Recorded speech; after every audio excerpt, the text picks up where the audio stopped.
I was scrolling Facebook or Instagram or something a few days ago, and I came upon a TED Talk. It was a lady, I'm sorry I don't remember her name, but she was talking about grief and about how her husband had died and how she was able to move on from that. So, it brought back to me what I had thought about before, and that is telling a tale about grief and maybe helping someone else. So I've decided to go ahead and give my story about grief, and hopefully it will help someone. I know about grief. I know a lot about grief. In 1989, my 13-year-old son was killed walking across the street. It wasn't the first time I knew about people dying, but it sure as heck was the first time that it happened to me, and especially in that way. So, he was 13. He was my firstborn son. He died running across the street in front of a car. His 10-year-old brother watched him die. I wasn't living in the same state at the time, so it took about 2 or 3 hours to get hold of me and tell me what happened. And it also took me 15 years before I could say his name without breaking down into tears. I met a man 5 years or so after that took place, and I was interviewing with him for a job. And in the course of the conversation, he asked me if I had kids, and it's a horrible question for those who have lost children, because you don't know how to answer it. And he asked, or once I brought up the fact that my son had died, he told me that his daughter had passed away. And as he told me, I could see a look of absolute pain on his face. And I asked him, what year did she die? He told me it was 1953. Well, the current year was 1995, and it was then that I realized that it was not something I was ever going to get past. It was something that was going to be with me my entire life. After 1989, life went along, and in 2004, I met a lady who I got along really well with, and we were having a great time, and we moved in together with her son, actually, who was about 15 at the time. And this was in July of 2004. In September, well, let me back up. In the last week of August, I received a phone call, a friend of mine from Italy, where I had lived for 4 years and met some of the finest people I've ever met. It was while I was in the Navy. And I met 3 people in particular who became lifelong friends. And it was one of them calling me, telling me that one of our other friends had died, had been killed in a 4-wheeler accident. This was the last week of August. So I drove from Charleston, South Carolina, to a little town in Pennsylvania, and I drove a rental car up I-95 through a tropical storm for about 12 hours to get to his funeral the following day. After the funeral, I drove back to Charleston. And on September 9th, my girlfriend, who had started working with me, and I were on our way to work in the morning, and she suddenly slumped over in the seat beside me. And I pulled off as soon as I could, which was about a half a block down the road, and called 911, and she was basically dead at that time. So we went through the funeral and everything, and I literally became basically by default a stepfather and a guardian of her 15-year-old son, and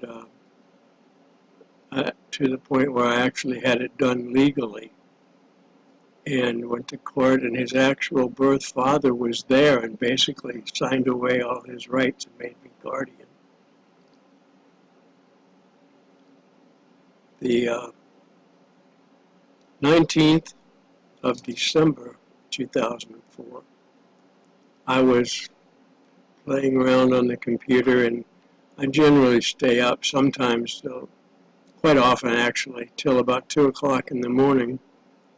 And I just turned off the computer getting ready to go to bed, and my phone rings. And as I guess you all know, when your phone rings at 2 o'clock in the morning, it's not because you're getting a good phone call.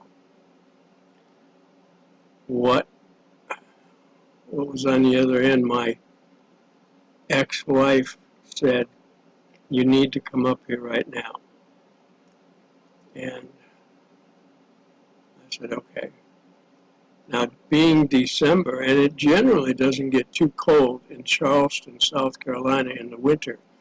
However, it gets cold enough some winters, and it was about 25 degrees when I went out into the cold and started up my raggedy pickup truck and waited for it to warm up a little bit, and the whole time thinking, what is she calling me about? What am I going to find?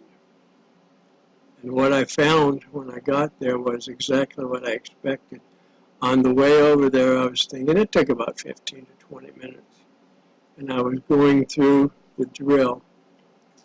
It had to be either my son, my daughter, or her son, who was 4.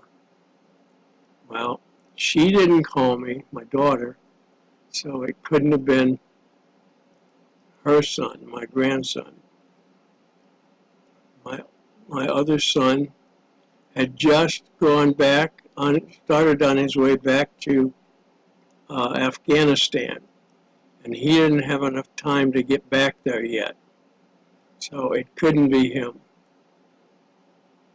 So who could it be? Who was left? It was my daughter, 21 years old. And when I arrived at my ex-wife's place, that's exactly what I found out. So in the space of 100 days, from the last week in August till the 19th of December, I had lost one of my 3 best friends in the world, my girlfriend slash wife. It was never official, but it was close enough, and my daughter. So life went on from there. And in 2007, I married a lady on the 3rd of July. She had some health issues, but we didn't know what the extent of those issues were. And she went into the hospital, into intensive care at the beginning of November. She spent 15 days in intensive care and passed away on the 18th of November, 2007. that time, I believe, was the time that my brother sent me an email saying that I was the strongest person he knew. And I remember thinking, well, you need to get out more because this is about to kill me. After that, so a couple of years after that, it was about in 2010, I met who was basically the third person that I would call my soulmate that I had met since 2004. Thank God she's still alive. But seriously and truthfully, I was afraid to marry her. I did not know what was going to happen. 2011 we got married. But the year before that, my stepson, who I had become legal guardian of, died from a health-related issue. So I can talk to you very, very detailed and specific when it comes to grief. There's not a day that goes by that I don't think of my son Michael, my good friend Mike Kubiak, my wife Diana, my daughter Mary, my wife Susan, my stepson Justin. I know about grief. And during the times that these things were going on, and I can't get too specific because there are a lot of things, there's a lot of time that was going by during these phases of my life that I wasn't even sure what planet I was on, let alone what I was thinking, and my chronology could be mixed up as far as what I was thinking at what time. But I do remember thinking at some point during this series of events that I could not imagine what I had done to deserve what had happened. And years later, maybe in the last couple of years really, I have realized that all the time that I was going through these things, I was thinking about me and why was it all, and it was all about me. Why was it happening to me? What had I done? I hadn't murdered anyone. I hadn't robbed anyone.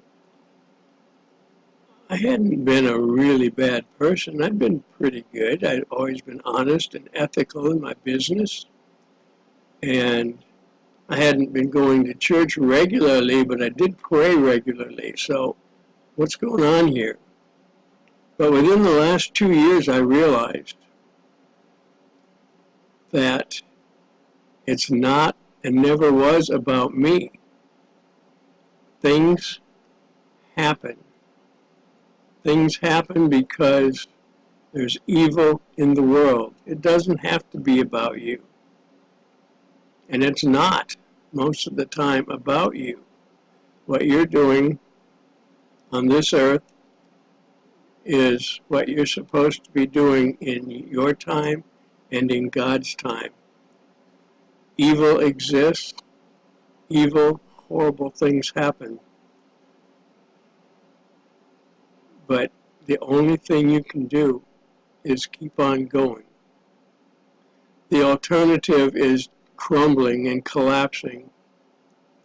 I have to say, and I say this reluctantly, but I'm going to say it, there was a time during some of these events that I sat, excuse me, I sat on my bed staring at a 9mm pistol and cocking it, uncocking it, taking the magazine out and putting it back in and clearing the weapon and then starting all over again. And then I just put it back where it belonged.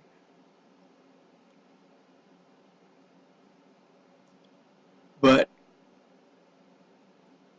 my point here is that there are lots and lots and lots of horrific things that happen in this life.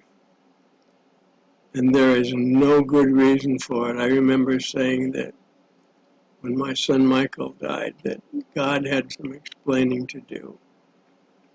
Well, maybe he does. Maybe he's going to tell me why things took place the way that they did and why the events that unfolded before and since that time have taken place. But what I have found is that you have to go on. Over time, the pain lessens. I can assure you that it will more than likely never, ever, ever go away.